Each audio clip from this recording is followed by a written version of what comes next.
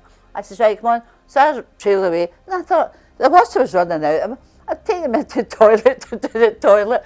And I said, yeah, that was him. Very clever wee boy, very good at school. He made a wee story about Kevin, and he sent it to me. It was a page and a half long, and I keep saying to him, what happened to Kevin? Because they took him to this showground, and Kevin was going round and round and round. And I says, what happened to Kevin? He says, Granny, he says, I've not finished it yet. I liked bowling. Well, it was to take me out, meet people, and Dad hated bowling. So I played bowls in the afternoon, not at night, just the afternoon, and then I won the cups that. And I always remember I come up the road and I said, I've won a cup. He says, have you won a cup? He wasn't interested at all. And then I was in for the Scottish and I lost by 1 shot, and I come off. I said, so he came and I said, oh Robert, I lost. He says, I've won. I says, you have you? He says, I'd won money too. I says, how much did you win? £500 on the horses. I went, oh, you beauty. He says, what would you like? I says, a coat. So, no, he gave me £10. That wouldn't even buy the buttons. But that was Robert. That was it. But he bought me a coat eventually. I bowled for the Scottish. The public green, not the private, public. Yep. Won the champions sometimes. 4 times for the nightclub. And I still like dancing on. My back's not so good, my legs not so good, and I'm getting old.